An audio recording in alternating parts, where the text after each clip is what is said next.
Vamos a ver de seguir con el discipulado de este año. Hay un tema que seguimos, a ver si se acuerdan. Los últimos, ¿se acuerdan? Porque ya pasamos un mes más, ¿verdad? Por el tema del Congreso de Servidores, ahí en Casa Oración Familiar. Pero se les digo el tema es 10 pasajes bíblicos claves sobre el discipulado. 10 pasajes claves sobre el discipulado. A mí me gustaría que, aunque sea, los tengan anotados todos los que quieren ser discípulos de Cristo. ¿Quiénes quieren ser discípulos de Cristo? Amén. Bueno, para que los tengan ahí y les va a ayudar siempre estos pasajes a fortalecerlos en el camino. Tema 7, 10 pasajes bíblicos claves sobre el discipulado, parte 3. Iba a terminar hoy, pero se me hizo muy largo, entonces dije, mejor lo divido y lo hacemos 2. Y terminamos la parte 4 ya la próxima semana, el próximo mes que empezamos el primer domingo, ¿verdad? El tercer domingo, de cada mes. Tercer domingo, después de la reunión general, vamos a tener la enseñanza y un convivio. Ese es el propósito, de poder convivir un momento más ahí entre nosotros, ¿verdad? Bueno, vamos a orar. Señor, te damos gracias porque tú eres un Dios bueno, siempre pendiente de nuestras necesidades, de nuestros problemas, Señor. Tú eres el que ve por todos ellos, Señor, y te damos gracias. Padre, te pedimos sabiduría en este momento, Padre, para entender toda tu palabra y poder digerirla y expresarla en nuestras vidas, en el nombre de Jesús. Amén.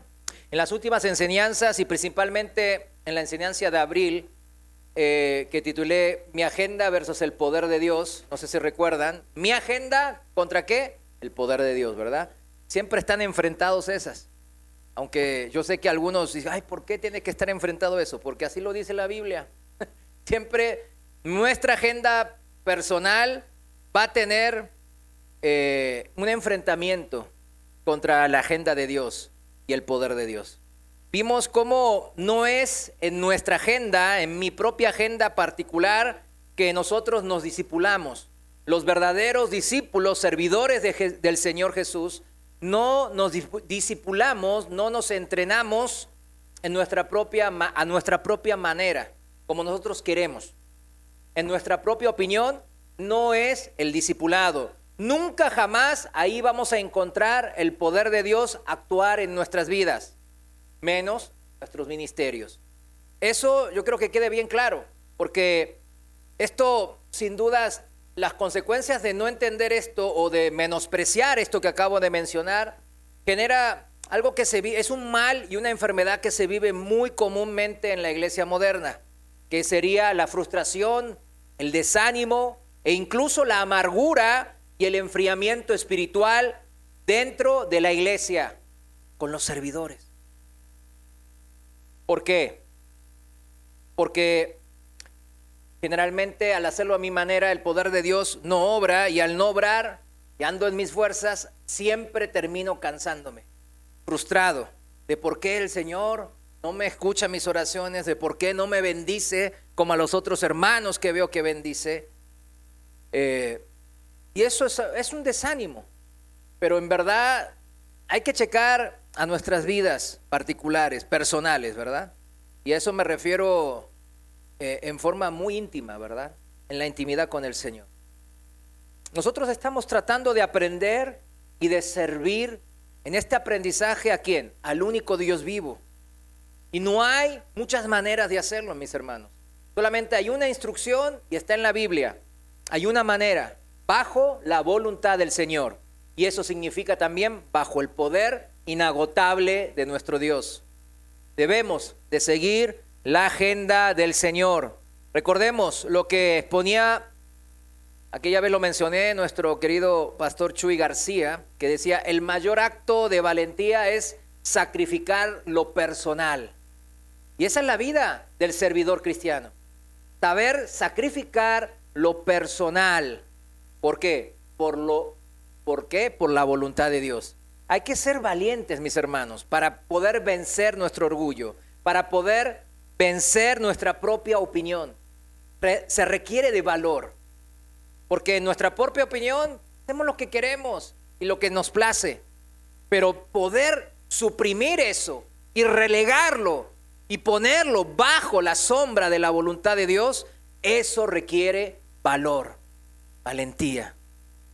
Por eso el cristiano siempre Dios lo denomina como un valiente, como alguien aprobado por Él, porque tiene valentía, no es cobarde. Fíjense que esta opinión propia que nosotros nos hacemos es muy peligrosa. Cuando se va agrandando mucho, nos ciega totalmente en lo espiritual. Habla generalmente nuestro propio ser y nos dice, pues yo puedo cuidarme a mí mismo. No sé por qué en esta iglesia no es como las otras que yo iba, que son bien exagerados. Yo puedo ser autosuficiente y así yo siempre he vivido. Son cosas que nuestra propia opinión, de muy dentro nuestro y personal nuestro, nos dice. Se incomoda nuestro orgullo con la predicación de la palabra. Con la predicación en los púlpitos, siempre nuestra propia opinión es atacada. Dice, ay sí, pues, él quién sabe, ¿qué sabe de mí? No, él no está en mi lugar. Ay no, si el que está ahí parado, o sea, hablando del predicador de turno, ¿no? Viviera lo que yo vivo, sufriera a este o aquel, en referencia a la persona que tenga cerca, ¿verdad? En su familia. Ay sí, él muy perfecto, ¿no? Y si estuviera en mi lugar, querría ver cómo reacciona, ¿no? Como quisiendo ver sufrir al predicador, ¿verdad? Esta opinión nuestra es muy peligrosa. Fíjense, todos estos pensamientos son pensamientos que realmente yo tuve en determinados momentos de mi andar cristiano, sentado y escuchando a predicadores. No son cosas que saqué, a ver qué, son cosas que saqué de mi experiencia, ¿verdad? Esa, la típica, yo ay, sí, muy santito, ¿verdad? Pero yo hice eso o aquel o aquello por mis hijos, por nuestro futuro como familia. Cualquiera que estuviese en mi situación entendería, queriéndome justificar a mí mismo. Yo no necesito que me sermonee. ¿Quién se cree que es? Todos estos pensamientos, les repito, son los pensamientos que yo tuve en alguna oportunidad tentado ahí, ¿verdad? Todos estos pensamientos de autosuficiencia, claro que no vienen de Dios. En principio vienen de un corazón orgulloso que menosprecia este púlpito. Y después vamos a ver que eso significa menospreciar a Dios. En Tito 1:3, la carta a Tito, capítulo 1, versículo 3 en la Reina Valera, dice que a su debido tiempo manifestó su palabra por medio de la predicación que me fue encomendada por mandato de Dios nuestro Salvador. En este caso en particular, pues el apóstol Pablo se refiere a él mismo, ¿verdad? En su ministerio, ¿verdad? ¿De qué? De predicador, de evangelista, de la palabra. Pero también se extiende a todos los que Dios encomendó el ministerio de la palabra. A todos los pastores, a los maestros, a los evangelistas. En Efesios 4:11, el mismo Pablo dice, Reina Valera, Efesios 4:11 dice, y él, refiriéndose a Cristo, él mismo constituyó a unos apóstoles, a otros profetas, a otros evangelistas, a otros pastores y maestros. ¿Quién los constituyó? ¿Quién? Cristo, Dios. Ahí viene el porqué. A fin de perfeccionar a los santos para la obra del ministerio, para la edificación del cuerpo de Cristo. O sea, a fin de perfeccionar a los cristianos a ser buenos empresarios y buenos políticos. ¿Verdad que no? O sea, no sé por qué muchos hermanos no tienen ese discernimiento. No entiendo. A fin de que me haga rico y millonario y obtenga muchas posesiones de esta tierra, tampoco. es a fin de perfeccionar a todos los hermanos en Cristo para la obra del ministerio, para el discipulado. ¿Para qué? Para que a su vez todos juntos edifiquemos, construyamos juntos el cuerpo de Cristo. Ese es el más grande honor que nosotros podemos ser parte de. Cada pastor, ministro, líder de la iglesia debe de atender este llamado particular de manera, pues sí, particular, sujetándose al Dios que lo llamó. ¿Para qué? Para que se manifieste la verdad del evangelio en todas las vidas. El poder de Dios a todos los que se escuchan de ese evangelio. Porque el poder de Dios se transfirma a través de la palabra de Dios. Porque la palabra de Dios es poder.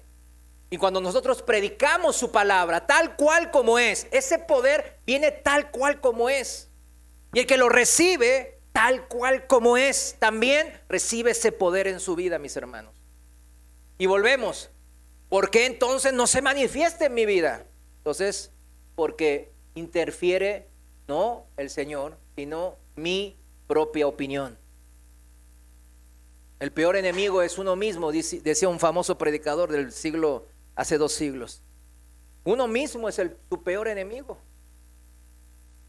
En 1 Corintios capítulo 2, versículo 3 al 5, 1 Corintios 2, 3, Reina Valera, seguimos. Versículo 3 dice: y estuve entre vosotros con debilidad, dice el apóstol Pablo, y mucho temor y temblor. O sea, ¿se estuvo enseñoreando de las ovejas de Cristo? No. Él también se reconocía como un siervo, nomás que le dio un mayordomaje, ¿verdad? Era un mayordomo, un diácono, alguien que estaba a cargo de una obra. Versículo 4: y ni mi palabra ni mi predicación fue con palabras persuasivas de humana sabiduría, sino con demostración del Espíritu y de poder. Ahí está, ¿verdad? Porque él hablaba la palabra de Dios. 5, para que vuestra fe no esté fundada en la sabiduría de los hombres, sino en el poder de Dios. Aquí está lo que veníamos hablando, ¿verdad? Cómo está la dicotomía tan claramente marcada. Está la sabiduría de los hombres, nuestra propia opinión o el conjunto de propias opiniones nuestra, y aún de los grandes filósofos del mundo, o el poder de Dios.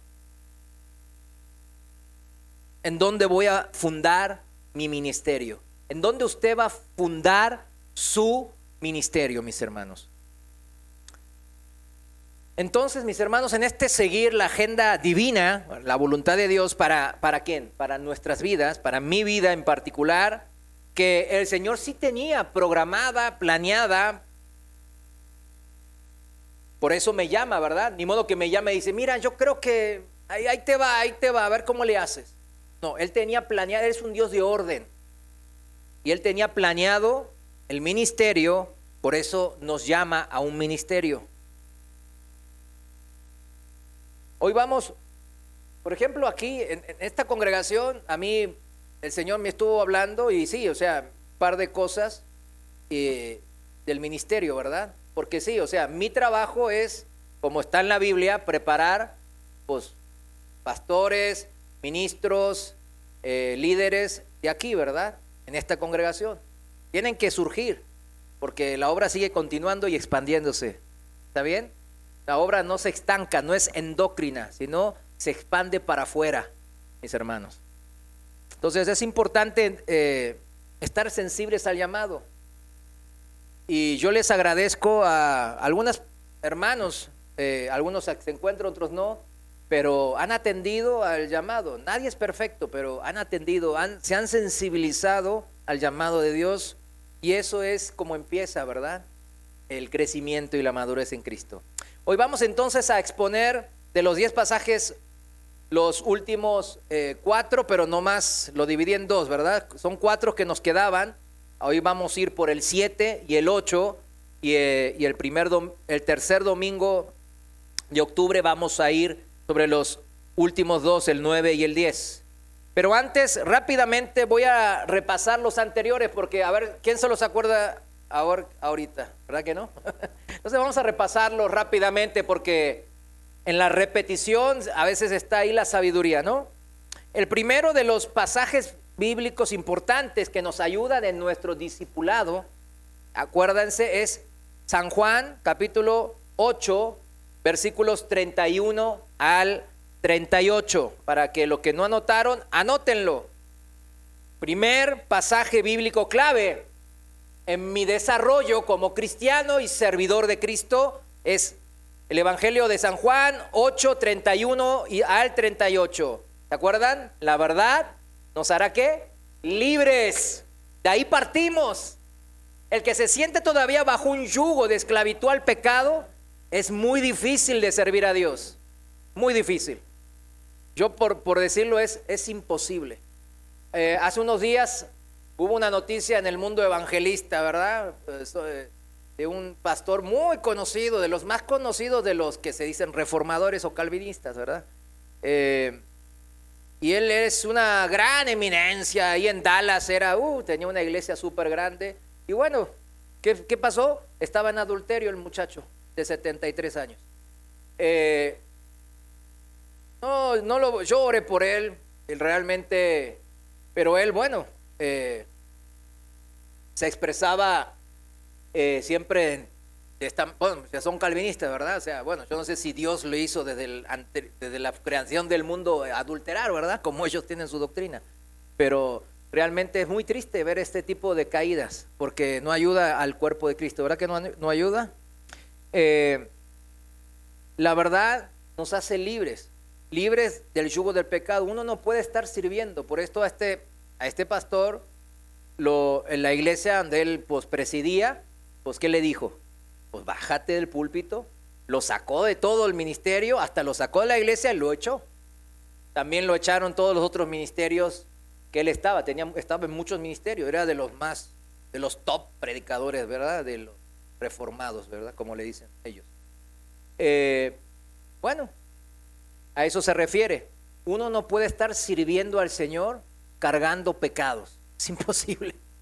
No se puede y no se debe, porque la verdad siempre sale a la luz. Y aquí puedo citar ese ejemplo del adulterio, pero también pues, el que roba, el que esto y el otro, todos los que andan en pecado, todos ellos, no, el poder de Dios no actúa en su ministerio, no puede actuar. Y tarde que temprano, como le pasó a este pastor, son agarrados. Y miren, ahorita está en todas las redes sociales, está ahí como adúltero, y así terminó su carrera, pues tiene 73 años. A mí me da mucha tristeza que termine de esa manera. Pero bueno, vamos al pasaje en sí. Juan 8:31 en la Reina Valera actualizada dice: por tanto Jesús decía a los judíos que habían creído en él: si ustedes permanecen en mi palabra, serán verdaderamente mis discípulos. ¿Vieron la importancia de permanecer en la palabra? Que dijimos que la palabra es poder de Dios. Entonces quiere uno vivir en el poder de Dios, todos amén, ¿verdad? Pero pues hay que permanecer en su palabra, en la rectitud, en santidad. Ya no me gustó tanto, ¿verdad? Por eso, pero es que van de la mano, no se pueden dividir. Si ustedes permanecen en mi palabra, serán verdaderamente mis discípulos y conocerán la verdad, y la verdad los hará libres. ¿Cuánto fuimos libertados por esta verdad? Amén. Es exquisita, ¿verdad? ¿Cómo se siente tan hermosa realmente? Yo estaba tan oprimido, ¿verdad? Por el yugo de la esclavitud al pecado, que realmente era asfixiante. Yo sé que algunos jóvenes no lo entienden esto, pero bueno. Por eso dice la palabra que es bueno ser cristiano desde la juventud. No hace falta entender lo malo para disfrutar lo bueno, ¿verdad que sí? No hace falta. Yo les aconsejo que es lo peor. Y aquí hay varios que también pueden decirle, sí, es verdad lo que dice, hermano. Conocerán la verdad y la verdad los hará libre. Fíjense, los judíos se enojaron cuando escucharon a Jesús decir esto y le recriminaron: nosotros no somos esclavos de nadie, somos libres. Versículo 34, Jesús les respondió: de cierto les digo que todo aquel que practica el pecado es esclavo del pecado. El esclavo no permanece en la casa para siempre, el Hijo sí queda para siempre. Así que si el Hijo los hace libres, serán verdaderamente libres. Amén. Disfrutemos esta libertad en Cristo sirviéndole en el discipulado. Segundo pasaje bíblico clave para nuestro discipulado, San Mateo 28, 16 al 20. ¿Qué es esto? La gran comisión. No se olvide, por algo le dicen la gran comisión. Mateo 28, 16, Reina Valera actualizada, dice: pero los 11 discípulos se fueron a Galilea, al monte donde Jesús les había mandado. Y cuando lo vieron, lo adoraron. Pero algunos dudaron. ¿Adoraron a quién? A Dios, ¿verdad? Ya les cayó el 20 de que Jesús era Dios. Ahora, 18. Jesús se acercó a ellos y les habló diciendo: toda autoridad me ha sido dada en el cielo y en la tierra. Por tanto, vayan y hagan discípulos de todas las naciones, bautizándolos en el nombre del Padre, del Hijo y del Espíritu Santo, y enseñándoles que guarden todas las cosas que les he mandado. Y aquí yo estoy con ustedes todos los días hasta el fin del mundo. Amén. En el fin del mundo Él va a llegar y va a conquistar el único pedacito de universo que todavía no le da la honra y gloria al Señor, que es aquí en la tierra, ¿verdad? El mundo que estamos viviendo. Y todo el universo ya completito le va a dar la honra y gloria y el lugar que se merece, y lo va a exaltar a este nombre que está sobre todo nombre, nuestro Señor Jesús. El tercer pasaje bíblico, él está en la segunda epístola a Timoteo, segunda de Timoteo capítulo 2, versículos 1 y 2. El tercero es segunda de Timoteo 2, versículos 1 y 2. En la Reina Valera actualizada lo leo. Dice: tú pues, hijo mío, fortalécete en la gracia que es en Cristo Jesús. Lo que oíste de parte mía mediante muchos testigos, esto encarga a hombres fieles que sean idóneos para enseñar también a otros. Es un mandato muy importante, ¿verdad?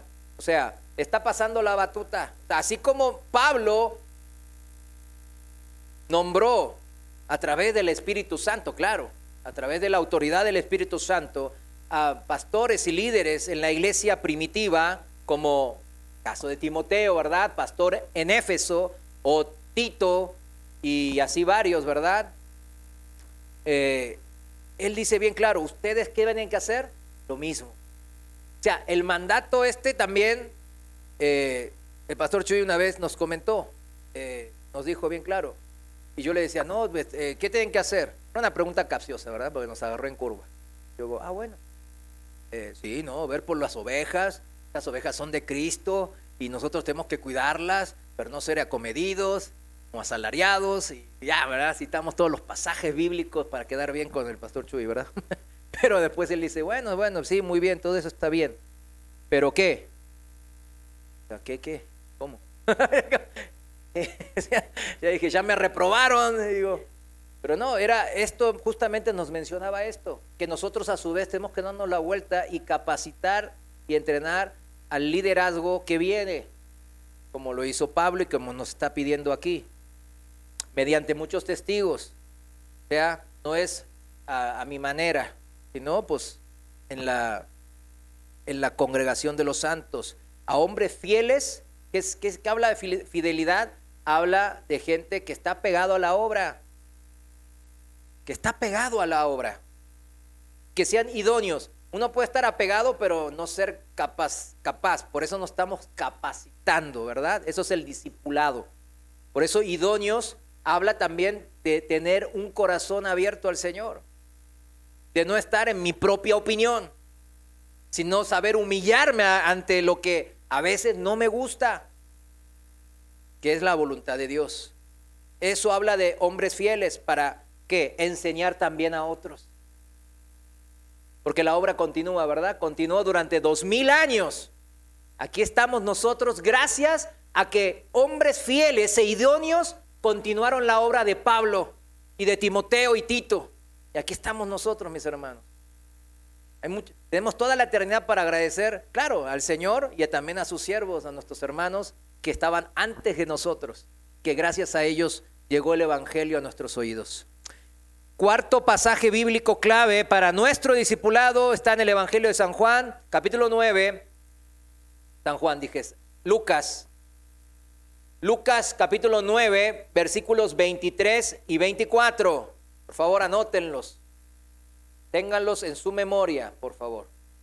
El Evangelio de San Lucas, capítulo 9, versículo 23, en la Reina Valera actualizada dice: decía entonces a todos, el Señor, o sea, si alguno quiere venir en pos de mí, niéguese a sí mismo, tome su cruz cada día y sígame.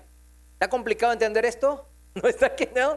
Ya el Señor sabe que somos simples personas y nos las pone bien simple para no complicarnos la vida. 24. Porque el que quiera salvar su vida, ¿cuántos quieren salvar su vida, verdad? Amén. La perderá. Tenemos que perder nuestra vida, nuestra propia opinión. Pero el que pierda su vida por causa de mí, o sea, su egoísmo, su orgullo, su manera propia de vivir la vida sin querer rendir cuentas a nadie, ¿qué pasa? La salvará. Nos manifiesta, entre otras cosas que acabo de mencionar, que ¿qué requiere el discípulo de Cristo, verdad? Negarse a sí mismo. Negarse a mí mismo. No simplemente negar ciertas cositas, sino negar el control personal de mi vida. O sea, a ese nivel lo está poniendo el Señor. Y darle entonces el mando, porque no es un carro que sin conductor, ¿verdad? Que anda por la carretera. Alguien tiene que tener el mando y el orden de ese carro. ¿Quién es? El Señor. Dárselo al Señor. Pero no puede haber dos manejando un mismo carro, una misma vida. Hay que darle el mando al Señor, mis hermanos. ¿Cuántos dicen amén? Amén. Hablamos mucho de esto, pues como yo había iniciado, ¿no? En mi agenda contra el poder de Dios, ¿verdad? Y así nosotros debemos de negarnos a nosotros mismos para poder seguir en este discipulado. Entonces, ¿qué significa? Tomar nuestra propia cruz y seguir a Cristo. No que seguimos a Cristo, ay, amén, dicen muchos, pero no, el paso número 1, ¿cuál era? Negarse a mí mismo, dejar mi orgullo y mi propia opinión a un lado. Eso es muy difícil, repito. O sea, es tan difícil que el Señor nos repite esto muchas veces, mis hermanos. Mientras más rápido dejemos nuestra propia sabiduría, la sabiduría humana, a un lado, mejor será para nuestras vidas. ¿Estamos de acuerdo? Amén. Amén. Quinto pasaje bíblico clave para el discípulo del Señor. Ahora sí, San Juan, capítulo 13, versículos 34 al 35. San Juan 13, 34 y 35. 34, Reina Valera actualizada, dice: un mandamiento nuevo les doy, que se amen los unos a los otros, como los he amado. Eso es lo nuevo, ¿verdad? Como los he amado. ¿Por qué? Antes se los había dado en el Antiguo Testamento, en la antigüedad, pero no habían experimentado directamente en persona, ¿verdad? El amor de Cristo. Aunque nosotros no experimentamos el amor de Cristo en persona, digamos, o sea, uno a uno como los discípulos que estuvieron hace 2000 años, con las historias que vemos en los evangelios y que nos cuenta Pablo y Pedro y Juan a través de sus cartas, podemos tomarlo como nuestro. Y eso se llama creer, eso se llama fe. ¿Por qué? Porque nuestra fe es igual, es la misma fe que ¿quiénes? Que los apóstoles que estuvieron en el primer siglo. Un mandamiento nuevo les doy, que se amen los unos a los otros como yo los he amado, dice el Señor. Ámense también ustedes los unos a los otros. En esto conocerán todos que son mis discípulos, si tienen amor los unos por los otros. Esta es la manera que dice el Señor que nos identifica ante el mundo. Si tienen amor los unos por los otros. Eso está hablando de la iglesia, ¿eh? Cuando en la iglesia vean amor los unos por los otros, es que la gente va a decir, wow, me gustaría o tengo interés de ser cristiano. ¿Sí me entiende? Si no, ve que hay puras broncas y peleas. Imagínese, ¿no? Sexto pasaje bíblico clave para el discipulado nuestro está en el libro de los Hechos de los Apóstoles, capítulo 1 al 8. 1, versículo 8, perdón. Reina Valera actualizada, Hechos 1:8 dice, pero recibirán poder, otra vez poder, ¿verdad? Poder de Dios, cuando el Espíritu Santo haya venido sobre ustedes, y me serán testigos en Jerusalén, en toda Judea, en Samaria y hasta en lo último de la tierra. Amén. Y aquí lo importante es que primeramente para ir a predicar el evangelio, ¿qué hay que hacer? Recibir ¿qué cosa? El poder de Dios, el Espíritu Santo, ser nacidos de nuevo. La importancia del nacimiento de nuevo, ¿verdad? De hacer nuevo, es que hace nuevas nuestras vidas. Y no se puede seguir a Dios o pretender seguir a Dios si no tenemos esta nueva vida. Es imposible, como yo les decía, porque íbamos a estar en yugo de esclavitud al pecado. Y las cadenas que nos liberan de eso no es por nuestro poder, sino por el poder de Dios que bajó y moró en nuestros corazones, el mismo Espíritu Santo, ¿verdad? Y ahora, con respecto a la evangelización, porque muchos de repente nacen de nuevo, a mí me pasó, y vino un predicador famoso y que África y que no sé qué, que tenía algunas cosas ahí en Somalia, y no, y varios, y entre yo también, no, vamos a Somalia. Y el predicador nos dijo, pues vivan aquí, prediquen aquí, que hay muchas almas. Y este es el principio que nos enseña en el Señor a través de Hechos 1:8 también, porque dice bien claro que es desde el círculo más cercano, los vecinos, los que vemos y frecuentamos, al más lejano. Si se da cuenta, me serán testigos primeramente en Jerusalén, en toda Judea, Samaria y hasta lo último de la tierra. ¿Está bien? Amén. Hay un conocido evangelista, doctor de no sé qué y no sé cuánto, tiene muchas, y él, su familia está destruida, sus hijos no están en la fe, pero él es un gran apologeta y evangelista. Y yo digo, ¿cómo? O sea, a los más cercanos, no era más importante para él evangelizar y dar ejemplo en su casa a sus hijos que salir por todo el mundo a predicar la palabra. Yo digo, ¿verdad? Son cosas que debemos de pensar. Y esta palabra en Hechos 1:8 nos da el discernimiento, mis hermanos.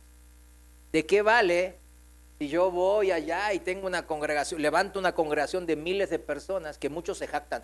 Yo levanté muchas iglesias. ¿Tú levantaste o Dios levantó? O sea, pero sus hijos viven en el mundial, sin temor de Dios. Entonces, aunque sea un hijo que tenga, ¿verdad? Aunque sea solo un hijo que tenga, es importante empezar por los nuestros. Eso es lo que nos está diciendo el Señor aquí. Séptimo pasaje bíblico clave para el discipulado, Romanos capítulo 10. Y hoy empezamos, este es el séptimo, ya no lo habíamos visto. Los otros están en la primera parte y en la segunda. Romanos capítulo 10, versículos 14 al 17. Romanos 10, 14, Reina Valera actualizada, dice así, escuche bien. ¿Cómo pues invocarán a aquel en quien no han creído? ¿Y cómo creerán a aquel de quien no han oído? ¿Y cómo oirán sin haber quien les predique? ¿Y cómo predicarán sin que sean enviados? Como está escrito, cuán hermosos son los pies de los que anuncian el evangelio de las cosas buenas. Pero no todos obedecieron el evangelio. Aquí está la advertencia. Porque Isaías dice, Señor, ¿quién ha creído a nuestro mensaje? Por esto, la fe es por el oír y el oír por la palabra de Cristo. Amén. Con una serie de preguntas retóricas, o sea, ¿qué es una pregunta retórica? Una que se responde obviamente, ¿no? Que se responde por sí misma. Con una serie de estas preguntas retóricas, el apóstol Pablo considera la cadena de eventos necesarios para que una persona sea salva. Romanos 10:14 está vinculado con Romanos 10:13, un versículo antes. En el 13 dice, porque todo aquel que invoque el nombre del Señor será salvo. Pero ¿cómo lo va a invocar, verdad? ¿Cómo alguien puede invocar al Señor? La lógica de estos versículos es clara, mis hermanos. En 4 pasos se los voy a decir. Número 1, la lógica de estos versículos de Romanos 10. Las personas invocarán a Jesús para que las salve solo si creen que Él, que Cristo puede hacerlo. Si es obvio, ¿no? Yo voy a invocar al nombre del Señor si yo pienso que Él puede, tiene la capacidad de salvarme. Número 2, la creencia en Cristo, la fe en Cristo no puede existir sin conocimiento acerca de Él. ¿Cómo voy a creer si no lo conozco? ¿Sí me entiende? O sea, es sencillo. La creencia en Cristo, la figura del Señor, no puede existir sin conocimiento acerca de Él. Tiene que haber un conocimiento previo de quién es Jesús. 3, uno oye acerca de Cristo solo cuando alguien proclama el mensaje salvador, el evangelio. ¿Cómo voy a oír si nadie predica, verdad? Y 4, el mensaje acerca de Cristo no será proclamado a menos que alguien sea enviado por Dios para hacerlo. O sea, si nadie predica, pues que no voy a escuchar y no voy a poder conocer a Cristo. Pero ese alguien que predica el mensaje de salvación tiene que ser enviado ¿por quién? Por Dios. Por eso la introducción acerca de Efesios 4, 11 y 12, en donde obviamente hablamos de quién es el que determina a los apóstoles, a los evangelistas, a los pastores maestros. ¿A quién los determina? A ver, dígalo. Dios, ¿verdad? Por eso aquí viene eso, ¿verdad? Todo está correlacionado. Es por todo ello que Pablo urgía, mis hermanos, en difundir el evangelio hasta los confines de la tierra, ¿verdad? Hasta el fin del mundo, porque creía que la única manera de ser salvos era escuchar primeramente y creer en el evangelio. En Romanos capítulo 1, versículos 19 y 20, en la Reina Valera actualizada, Romanos 1, 19, dice, porque lo que de Dios se conoce es evidente entre ellos, pues Dios hizo que fuese evidente. Porque lo invisible de Él, su eterno poder y deidad, se deja ver desde la creación del mundo, siendo entendido en las cosas creadas, de modo que no tienen excusa. No ande peleándose con gente que no cree en Dios. Aquí la palabra está diciendo que es obvio. No, es que esa persona es tan cabeza dura, es que yo le tengo que ayudar. Bueno, trate de ayudar, pero no se pelee. Nomás predíquele el evangelio, el mensaje de salvación. Háblele de la figura de Cristo, del amor del Señor, por qué murió en la cruz, etcétera, lo que usted ya sabe. Pero entiéndalo, que esa persona, por nomás ver la creación, aquí bien claro, se entiende que lo invisible de Dios, su eterno poder, su deidad, su divinidad, se entiende por todo esto que vemos creado. Todo. el apóstol Pablo por eso dice, y está urgido de predicar el evangelio, porque dice, está bien, la gente entiende que hay un Dios, pero él quiere enseñarle quién es ese Dios. Hay unas excepciones aquí, mis hermanos, importantes que usted y yo debemos de saber. El mismo apóstol Pablo las menciona en esta carta a los cristianos en Roma. En Romanos capítulo 2 nos habla de los gentiles, o sea, de las personas que no son judíos, que no recibieron las escrituras, la palabra de Dios, que nunca habían oído del Dios vivo y verdadero. Dice que ellos también pueden ser salvos a través de ¿qué? De seguir la ley escrita en sus corazones, que es la conciencia. Porque usted puede decir, entonces Dios es injusto, si no creen en Dios se mueren, todos nuestros antepasados, zapotecas, mayas y mexicas, ¿dónde se fueron? Los míos también, ¿dónde se fueron?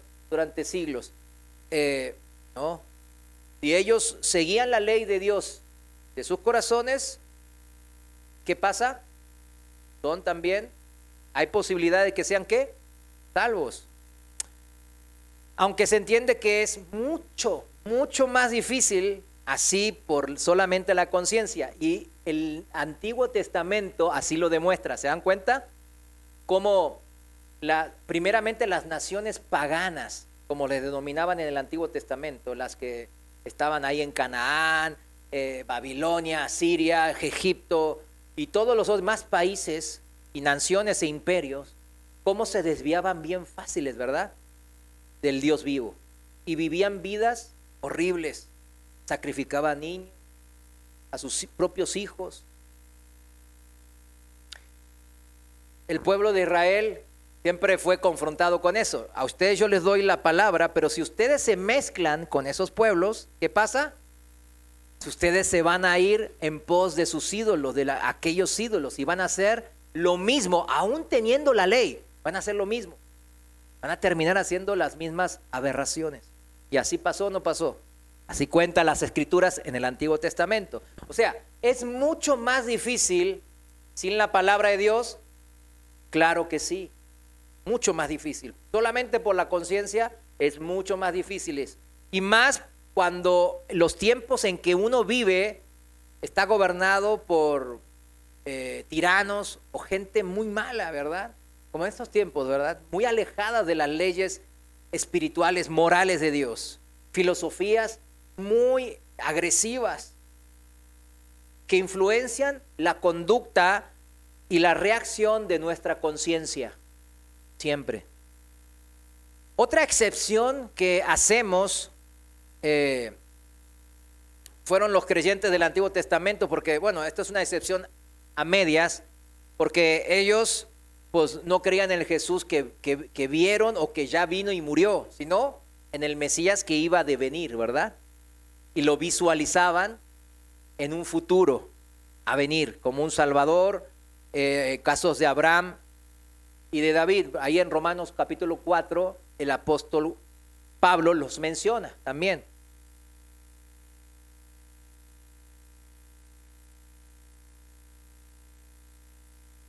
Y también otra excepción, una tercera por así llamarlo, podemos hablar de los infantes, de los niños. Los niños son de Dios, según una definición bíblica. Mateo 19:14 dice, Jesús mismo dijo, dejad a los niños y no les impidáis que vengan a mí, porque de los que son como estos es el reino de los cielos. O sea, ¿cómo son los niños? Inocentes en esencia. O sea, la maldad que ellos hacen es por la carne que viene por la simiente de la mujer, ¿verdad? De la rebelión de Adán y Eva. Pero el corazón siempre es inocente de ellos. La maldad, cuando mienten, cosas así, pues no lo hacen sabiendo de las consecuencias. Hay una inocencia de esa niñez que ellos tienen. Y también muchos tienen corazón de niño. ¿Sí me entiende? Porque uno dice, entonces ¿hasta cuándo dejan de hacer corazones? Los que somos padres sabemos, bien claro, cuando se termina el periodo de niños. Inmediatamente lo sabemos. El corazón inocente de los niños, que a veces como los niños que tienen síndrome de Down, ¿vieron? Alguien, no sé si conozca, yo conozco un par, y ellos uno tiene 40, casi 40, el otro pues, va para los 30, pero son como niños. Piensan como niños, actúan como niños. ¿Usted qué cree? Que Dios, si no crees en mí, en el Jesús y en el Evangelio, te voy a mandar al infierno? ¿Piensa que es así el Señor? ¿Verdad que no? Es simple, es sencillo entender. Es obvio que tienen un corazón como los niños. ¿Y los niños son de quién? De Dios. Si un niño muere, ¿va con quién? Con el... Mire, fíjese que esto es un debate increíble, en algunos ramos vamos a decir, del cristianismo. Yo no entiendo por qué es fuente de debates esto. Es muy sencillo, ¿verdad que sí? O sea, no hay que complicar en doctrinas este tema. En 2 de Samuel, capítulo 12, versículo 23, no lo busque, nomás siquiera notes, 2 de Samuel 12, 23. Ahí habla de David, ¿verdad? ¿Se acuerdan que el hijo que murió, el bebé que murió de su adulterio con Betsabé? Entonces él pues estaba ayunando y todo, y de repente se muere el niño y agarra y se baña y se pone a comer. Entonces dice, pues le preguntan sus criados, oye, ¿qué te pasa? ¿Estás loco? ¿Qué? Entonces, ¿qué dice David? ¿Podré yo hacerle volver? Referencia al niño muerto, ¿verdad? Yo voy a él, mas él no volverá a mí. ¿Sí me entiende cómo funciona? Es claro, ¿verdad? Los niños van al Señor. David lo sabía. Entonces, ya aclaradas estas excepciones, ¿verdad? Volvemos a lo que nos plantea el apóstol Pablo en Romanos 10, 14 en adelante. ¿Qué sería? La salvación solo se logra al oír el Evangelio. Nos estaba explicando el apóstol en Romanos 10. Salvo estas excepciones que estamos hablando, ¿no? El oír, ¿qué cosa? El Evangelio, la palabra que lleva poder de Dios. Por eso dice, bienaventurados los pies de quienes llevan el mensaje acerca de Cristo. Dice que son hermosos los pies de las personas que llevan ese mensaje de salvación.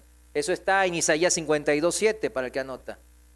Escuchar, mis hermanos, el Evangelio es necesario entonces, ¿para qué? Para la salvación. Necesitamos escuchar el mensaje. No basta con oír, digamos, podemos decir, bueno, yo nomás escuché que Cristo murió en la cruz y ¿quién es Cristo? O sea, no entender el contexto, ¿verdad? De quién es el Señor, por qué vino. O sea, sí, una explicación un poco más, no voy a decir profunda. Es necesario entender el Evangelio en todo su sentido, ¿verdad? Por ejemplo, todo lo que aquí estamos, es obvio que fuimos ya confrontados con el mensaje de poder de Dios del Evangelio. Y nosotros dimos una respuesta afirmativa, positiva. Hicimos, sí, creo en eso. Creo en que Dios se hizo hombre hace 2000 años. Yo no estaba, pero había testigos fidedignos que escribieron las escrituras y eso yo lo escuché. Y al escuchar, yo decidí creer por propia voluntad. Las personas respondemos con una confianza personal, íntima, que sale de nuestro corazón a ese mensaje, mis hermanos. Es una respuesta muy personal, porque dice, ¿cómo pues invocarán a aquel en quien no han creído? O sea, a mí me pueden explicar el Evangelio, pero predicar el Evangelio, pero si no entiendo el contexto de por qué Dios se hizo hombre y vino y murió en la cruz, pues obviamente no voy a creer en él, no voy a tener una confianza de por qué hizo eso. Dios es amor, puedo repetirlo, pero la persona que no entiende del Evangelio, ¿cómo usted puede explicarle que Dios es amor? Esa es una parte, son preguntas importantes en lo que usted requiere para evangelizar a cercanos y no tan cercanos. Isaías, el profeta en Isaías 53:1, él dice que él profetiza que no todos creerán. Algunos hasta les explicamos, ¿verdad? Con palitos y todo ahí a detalle. Y yo conozco varios casos entre ustedes que a sus familiares, a sus amigos, con todo así, ¿no? ¿Verdad? Bien minuciosos, le echaron ganas, ¿verdad? Para poder explicarles y que entiendan el Evangelio. Pero ¿qué hicieron ellos? Rechazaron el evangelio. No me interesa. Si Él murió en la cruz, no sé, pero conmigo no tiene nada que ver. No me interesa. En el contexto de Romanos, capítulos del 9, capítulos 10, capítulo 11, nosotros acabamos de leer el capítulo 10, que habla de la salvación, pero en el contexto está hablando también de los judíos que no creyeron, de cómo no creyeron, fueron desechados, pero después Dios tiene el poder de volverlo a injertar, ¿verdad? Y así lo va a hacer. Mientras tanto, la obra de nosotros, la iglesia, sigue en progresión. Y en este contexto de Romanos 9 al 11, donde los judíos rechazaron el mensaje, los que tenían las palabras desde la antigüedad dijeron, no me interesa, Él no es mi Mesías. Pero volvemos, ¿por qué lo rechazaron los judíos? A ver, si escuchamos atentamente desde el principio de la enseñanza de hoy, entendemos de que por el orgullo de su propia opinión. ¿Sí entiende? A su manera querían explicar. O sea, esto encaja en mi plan y en mi opinión, esta palabra de Dios, y ahí la metían. Hijos, obedezcan. Yo soy padre, ¿verdad? Si yo soy hijo nomás y no soy padre, entonces padres sean cuidadosos con... ¿Vieron? O sea, que encaja de acuerdo a mi gusto. O sea, la palabra de Dios al gusto de nosotros, como si fuésemos clientes de Dios, ¿verdad? Gracioso, ¿no? Pero triste. No les cuadraba a los judíos el Mesías que era muerto en una cruz. Ellos querían ver al Mesías como David, ¿verdad? Conquistador, allá, me los echo a todos. Pero el Señor tenía que venir antes a morir por nuestra cruz. Por nuestros pecados, en una cruz, perdón. Importante, mis hermanos, este mensaje. No seamos toscos y enduros de corazón. No nos endurezcamos como los judíos de aquella época, que muchos hermanos señalan, miren, los judíos rechazaron a Dios, pero nosotros lo hacemos también cada día, muchas veces. Romanos 10, 17, volviendo ahí el texto de Romanos, en el 17 dice, como conclusión, por esto la fe es por el oír y el oír por la palabra de Cristo. Pablo resume ahora el argumento hasta este momento, toda su argumentación. Mire, uno puede llegar a la fe solo al oír el evangelio y el mensaje específico que debe de escuchar, ¿qué cosa es? Es la palabra de Cristo, como si fuese que el Señor Jesús nos está hablando de manera personal aquí enfrente. Así escuche la palabra de Dios. Las buenas noticias acerca de Jesucristo, el Salvador crucificado y resucitado, habladas por Él mismo a través de sus siervos. Esa es la manera que nosotros debemos de escuchar siempre su palabra. ¿Cuántos dicen amén?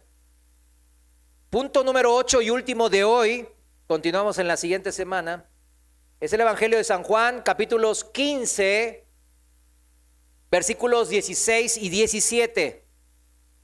Capítulo 15, versículo 16, Reina Valera actualizada, dice así: ustedes no me eligieron a mí, más bien yo los elegí a ustedes y les he puesto para que vayan y lleven fruto, y para que su fruto permanezca, a fin de que todo lo que pidan al Padre en mi nombre, Él se lo dé. Aquí viene que nosotros siempre terminamos una oración en el nombre de Jesús, ¿verdad? Decimos, a veces, ¿verdad? Tampoco es una buena tradición, ¿verdad? Es una buena tradición de nosotros los cristianos. Pero si no lo digo, ¿qué pasa? ¿Dios no me escucha? Claro que sí que nos escucha, ¿verdad? Pero lo hacemos por respeto y para que muchos hermanos que van empezando en la fe o que no son hermanos en Cristo, pues entiendan a quién le pedimos. ¿Sí me entiende? Por eso decimos en el nombre de Jesús. Por eso de repente vemos a algunos hermanos que dicen, ay Señor, esto y lo otro, y te agradezco, y no, en vez de decir nombre, dice amén, y ya se retira, y usted dice, ay, qué hereje. No piense de esa manera. No nos volvamos fariseos, porque ya saben cómo le fue a los fariseos. muy mal. A los que no se arrepintieron les fue muy mal. Así que nosotros debemos entender que lo hacemos como una buena tradición. ¿Está bien? Porque aquí dice bien claro, todo lo que pidan al Padre en mi nombre, se los dé. Versículo 17, esto les mando, que se amen unos a otros. En el pasaje anterior, en Romanos capítulo 14, vimos la manera de cómo somos salvados. Amén. Y en este pasaje de Juan 15, el Señor mismo nos dice que a sus discípulos principales, no es que tienen coronita, pero necesita, mientras Él no está, ¿sí me entiende? Porque Él va a regresar. Mientras tanto, su rebaño debe ser cuidado por gente en específica, a los cuales hablamos en Efesios 4:11. ¿Quiénes? Los apóstoles, los pastores, el liderazgo de la iglesia. Entonces, ¿cómo eran salvados? Romanos 14, ok. Pero ahora, ¿cómo deben ser gobernados, pastoreados, discipulados en esta tierra mientras Cristo vuelve? Ahí está en el pasaje de Juan 15 que acabamos de leer. Jesucristo, ¿quién fue el que eligió a los 12 principales? Jesús, ¿verdad? Él mismo en los evangelios aparece cuando los elige a cada uno de ellos. Incluso a Judas Iscariote lo elige el Señor. ¿Pero para qué los eligen? Para discipularlos.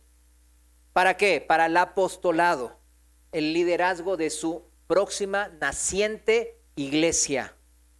Y aclaremos que el hecho de que sus discípulos no hayan elegido a Jesús como su líder, su maestro, ¿verdad? Eso no niega la decisión voluntaria de ¿qué? De que sus discípulos de seguir ¿a quién? A Cristo cuando Él los llamó. Cuando Él los llamó, ¿los discípulos pudieron haber dicho que no? Claro que sí. Yo no quiero. Yo no sé qué habrá pasado, no lo mencionan los evangelios, con José de Arimatea. Por ejemplo, él decía que por temor a los demás fariseos, él estaba era un discípulo incógnito, a escondidas. Bueno, no juzgamos porque él, ¿verdad? Era discípulo, eso sí era discípulo, ¿no? O sea, cada quien trae su propia cruz, ¿verdad? Volvemos. O sea, no podemos juzgar sus cosas. El tema es que cada quien dijo sí a su manera y cada quien cumplió una función a su manera.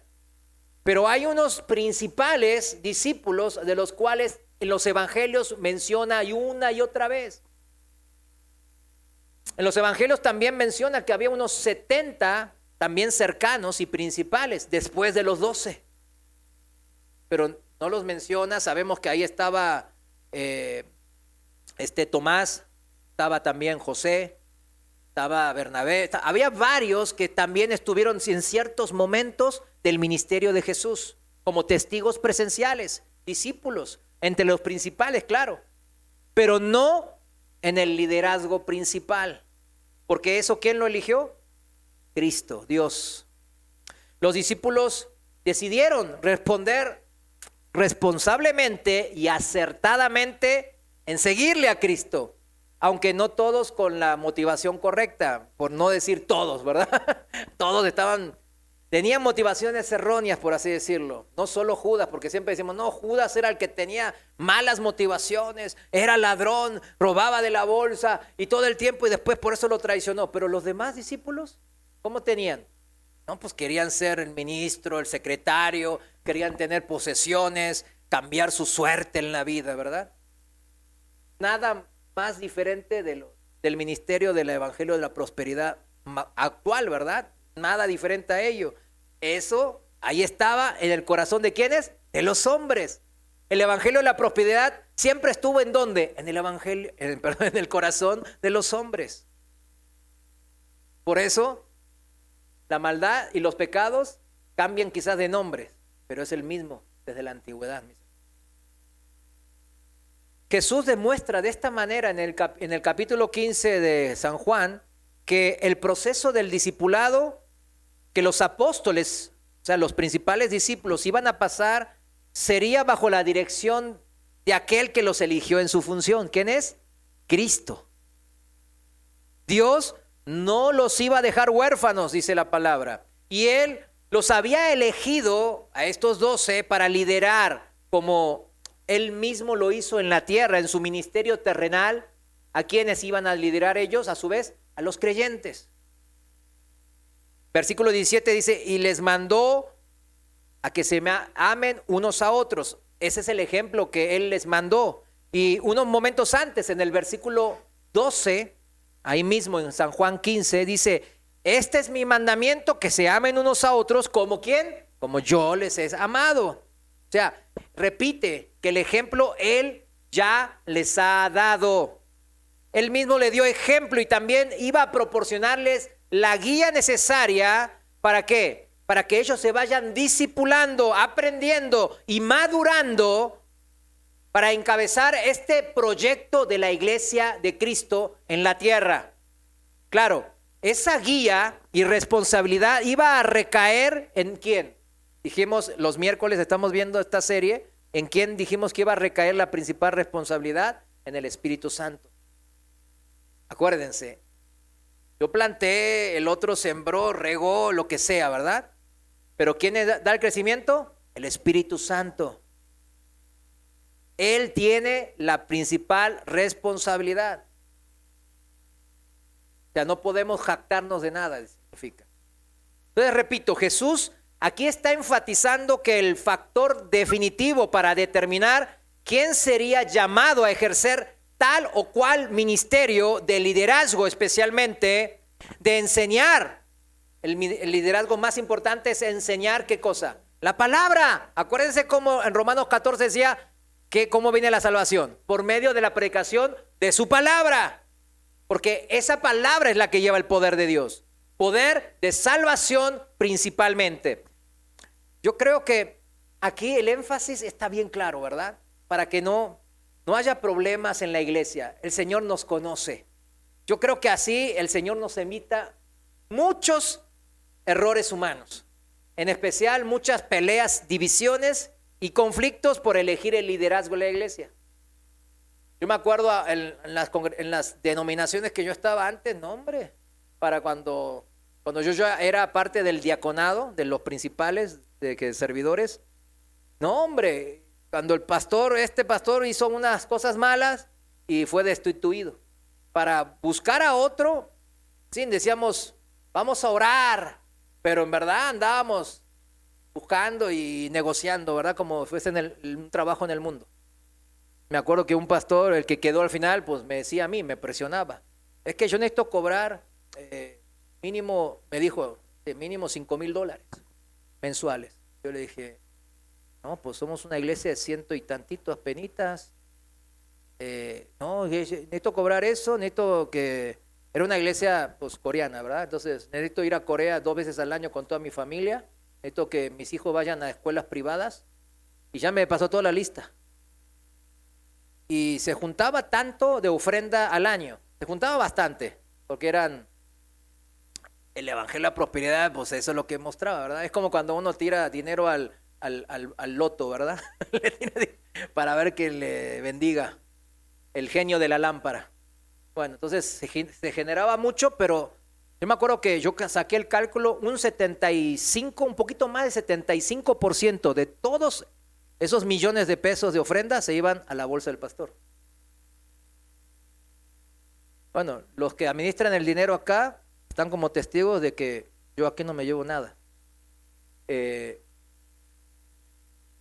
así, o sea, gracias a Dios no necesito, pero sí, la obra tiene que mantener al pastor. Eso yo lo entiendo, ¿verdad?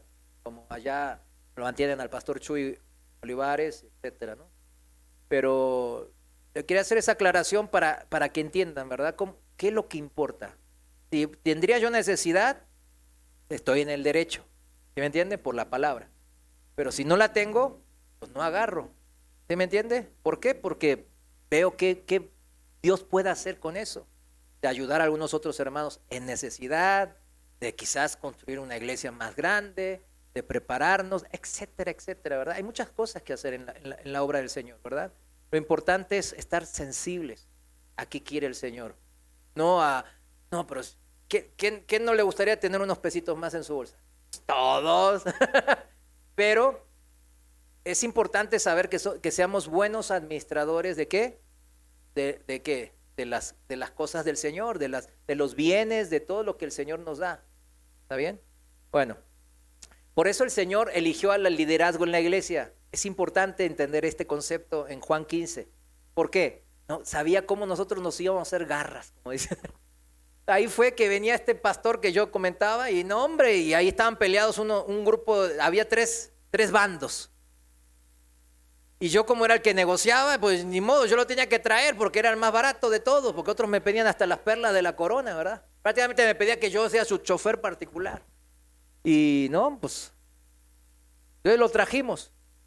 Y la obra, pues sí, o sea, no creció bien, creció mal. Pero bueno, esta es una historia. Pero fíjense todo lo que nos evitaríamos si entenderíamos que el pastorado y el liderazgo de la iglesia viene por elección del Señor, ¿verdad? ¿Usted cree que hay pastores por el Señor, ¿verdad? Que quieren ser pastores? Yo cuando veía la vida de los pastores, yo dije, es lo último que quiero hacer. Así yo pensaba constantemente cuando entré al ministerio aquí en Casa de Oración. Constantemente es lo último. Yo les voy a ayudar, Señor, tú sabes mi corazón, quiero ayudarlos, servirles. Y no, pues sí, el Señor ya me llamó a la obra. Pero es obvio, algo obvio, mis hermanos. Cuando el Señor llama a la obra, no es que yo siento que el Señor me llama a la obra. No, nadie sentimos. Y aunque lo sintamos, no queremos. O sea, eso es parte, el sentir de todos los que realmente fueron llamados al pastorado o al liderazgo en la iglesia. Yo les puedo asegurar que nadie quiere porque se sufre mucho. Y el verdadero pastor no es que bueno, ustedes ven todos los pastores que andan hoy en súper cosas ahí, que tienen una mega iglesia de la prosperidad. Pero ¿esos serán pastores o serán falsos maestros? Bueno, se lo voy a dejar ahí a su criterio, ¿verdad? Chéquelo bien. Cheque cómo sufrieron los pastores en la Biblia. Moisés. Chéquelo bien, pobrecito. Nomás viendo ese ejemplo, nadie querría ser pastor. Pero bueno, por eso el pastorado, ¿quién lo elige? Dios. Eso es importante. La palabra griega elekomai, que se menciona aquí en el pasaje, es elegir o escoger de un grupo, entre un grupo. Y eso no lo hacen los hombres, lo hace Dios. Lo triste es que gran parte del mundo cristiano se reciben en un seminario bíblico y ya salen con título de pastor. Digo, ¿qué onda?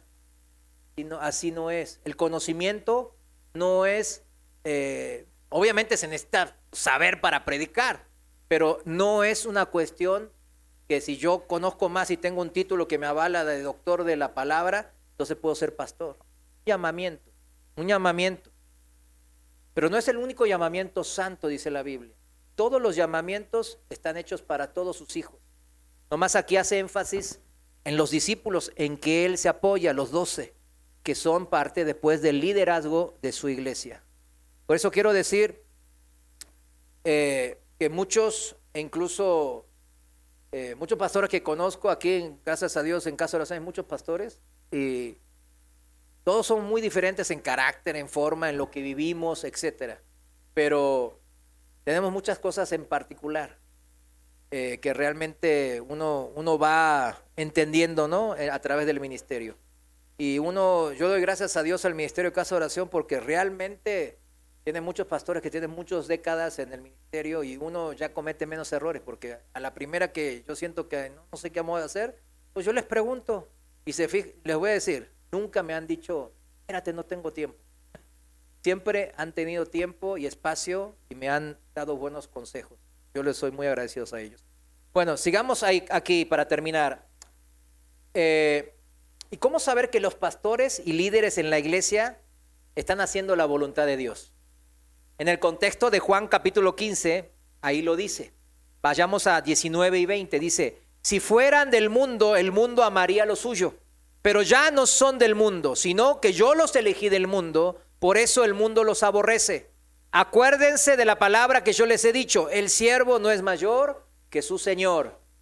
Cuando un pastor está haciendo las cosas correctas, cuando el liderazgo de la iglesia, los ancianos, los diáconos, están haciendo bien las cosas, Así como el Señor manda, téngalo por seguro que el mundo le va a aborrecer.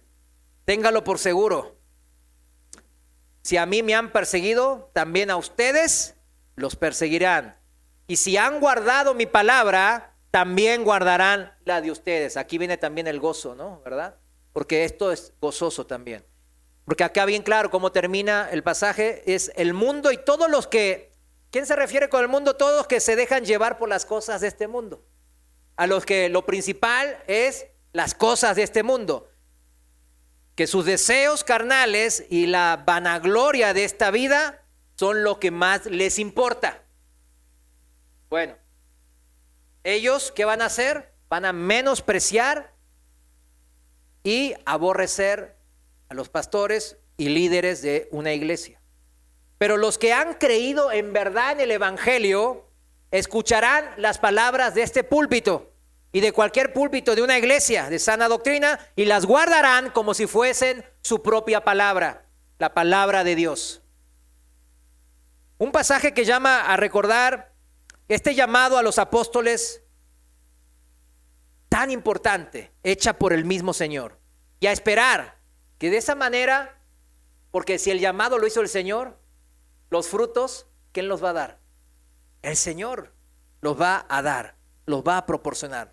Si los pastores y líderes en las iglesias llevan mucho fruto, ese fruto es el que permanece para siempre, porque viene del eterno, del que permanece para siempre, que tiene entonces así consecuencias eternas para todos aquellos que lo reciben de esa manera. Porque esa consecuencia eterna significa que salvarán sus almas para vida eterna. Y que hay algo más importante que salvar nuestras almas. ¿Qué hay mejor que la salvación? ¿Qué es más gozoso y dulce que la salvación?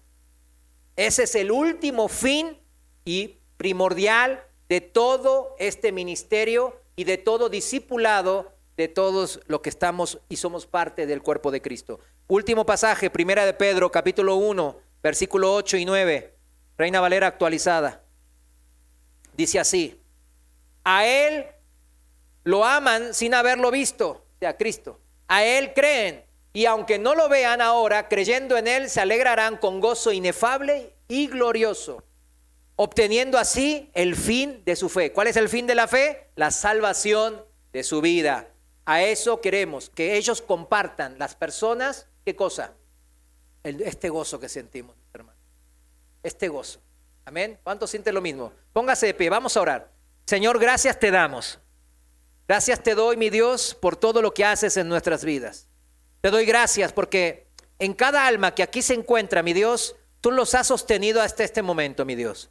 Te damos gracias porque a pesar de nuestras faltas, a pesar de nuestros tropiezos, tú eres un Dios bondadoso, un Dios misericordioso, que sabe perdonar cada vez que vamos a ti en humildad, humillándonos y dejando a un lado nuestra propia opinión, nuestros orgullos, nuestras pasiones carnales, todo lo que nos lleva y nos arrastra a este mundo, mi Dios. Señor, gracias.